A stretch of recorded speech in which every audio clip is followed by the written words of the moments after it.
El bufón de la corte, como se le conocía, ya no existe en la actualidad. Hoy encontramos ramificaciones de esta figura, adaptadas a la sociedad en la que vivimos. La risa siempre ha estado presente en la historia de la humanidad. Se le dio al hombre como un don divino, como diría Aristóteles. Pero con la corte era muy diferente, porque era un mundo rodeado de jerarquía. Todos se reían entre sus iguales, nadie se reía de un superior, con la excepción de un antihéroe. El bufón de la corte era el único que podía reírse de su superior. Pero, ¿de qué se ríe el bufón de la corte? Podemos decir de nosotros los seres humanos, o de él mismo, pobre e ingenuo, estúpido, idiota e ignorante, y de su rey al que imita, rico y abandonado. El bufón de la corte era una parodia viva, por lo que al parodiar al rey, el bufón de la corte reveló su inconsciente, revelando la fragilidad de su condición humana. El bufón sabía hacer mil cosas para divertir y distraer de las heridas y molestias de su amo.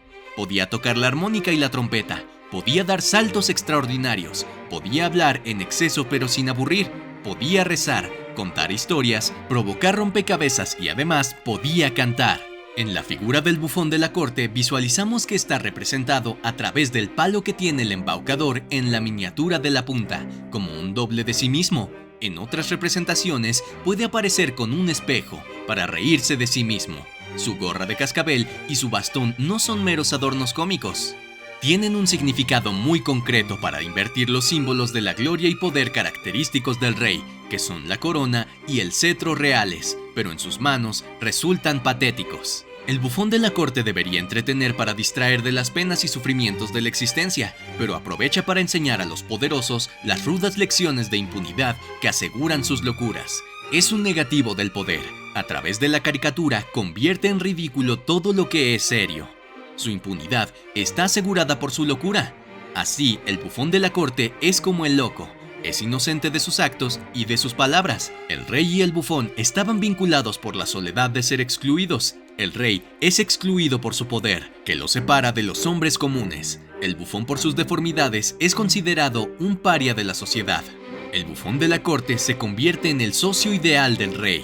Desde la antigüedad clásica hasta el siglo XVII, los ricos y poderosos siempre han tenido a su lado los bufones de la corte, ya sea en Persia, Egipto, Grecia o Roma. Esopo, el gran escritor de fábulas de la antigua Grecia, puede considerarse un sabio bufón. Conviene recordar que en aquella época ser bufón de la corte significaba ser un profesional como cualquier otro. Este profesional es contratado por el rey para servirle. ¿Su servicio? El bufón. Pero más allá de eso, se convirtió en el consejero del rey, ya que a través de sus bromas revelaba verdades que nadie más era capaz de decirle al rey, quizás ni siquiera él mismo. Hubo varios tipos de bufones con diferentes nombres, desde el siglo XII hasta el siglo XVII en Europa. Por ejemplo, estaba el bufón natural, el que nacía con algún tipo de deformidad física o mental, generalmente los que tenían joroba o eran enanos, o todos aquellos que son vistos como figuras extrañas, excluidas al margen de la sociedad. Si no conocían ningún arte, se les enseñaba. Muchos reyes tenían sus enanos, entre ellos Catalina de Médicis, que tenía un enano polaco. Los monarcas tenían enanos porque creían que podían traerles suerte.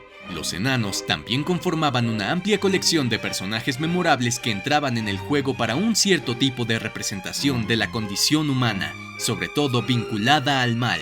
Generalmente, en las obras de teatro desempeñaban el papel de criaturas mágicas y malvadas. En cuanto a los bufones artificiales, todo indica que fueron los mejores cómicos de su época, la Edad Media. En contra de lo que mucha gente piensa, estos plebeyos pagados para entretener a la nobleza y la riqueza no eran locos, ni formaban parte del equipo de víctimas de deformidades físicas como jorobados y enanos, que muchas cortes adoptaron como su circo privado.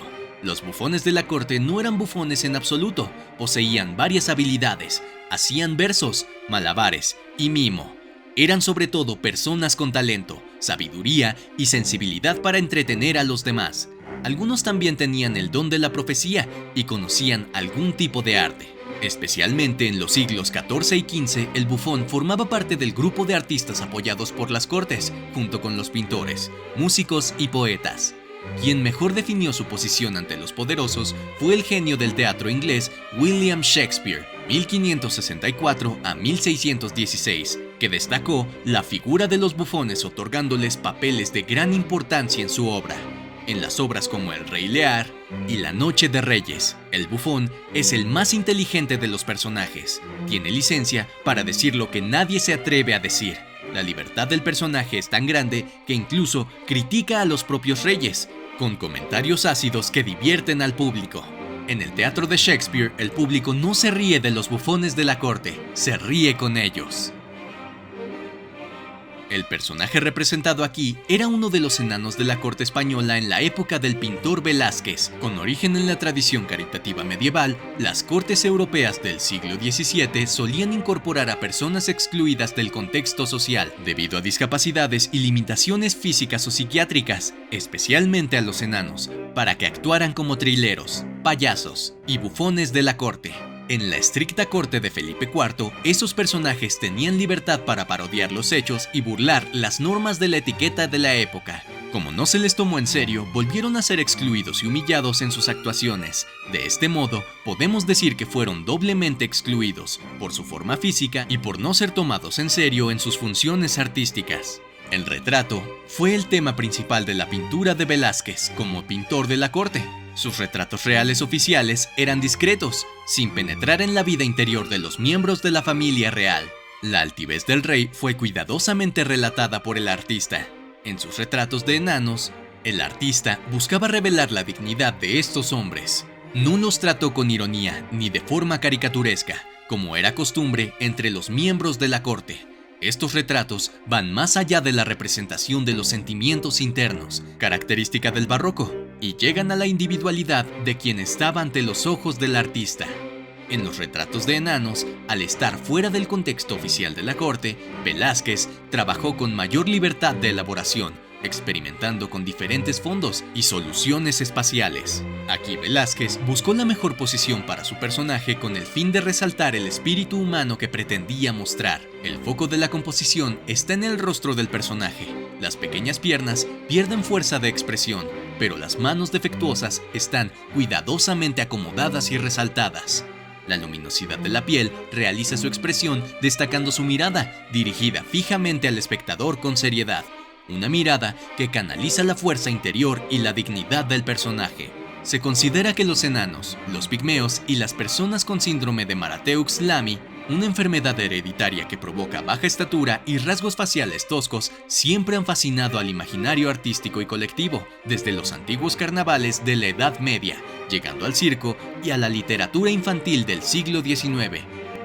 Por el hecho de ser pequeños, se les veía en analogía con los seres maravillosos, los gnomos, de los que descienden las narraciones populares, entre ellas la del Pulgarcito. El carácter anárquico y transgresor devolvió a los enanos a la escena contracultural de los años 60 y al cine sensacionalista de los 70, principalmente de terror y pornográfico, o en manos de directores de autor como Werner Herzog y David Lynch.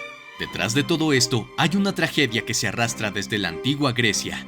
Quienes tienen la función de hacer reír a la gente cargan con un enorme peso sobre sus espaldas, que a veces se resigna en la depresión o la locura. No es hoy que los humoristas sufran de estos males, divirtiéndose para distraer las penas de los sufrimientos de la existencia. Tal vez ven demasiado el sinsentido de la existencia humana, o ven el poder solo como protocolo. Piensan que esos ritos de la corte, el baile, la etiqueta, todo una gran frescura, y que al final todo volverá al lugar de donde vino. Y porque solo hacen reír, no son tomados en serio por la mayoría del público. Solo los grandes genios como Shakespeare y Velázquez son capaces de ver su complejidad y dignidad.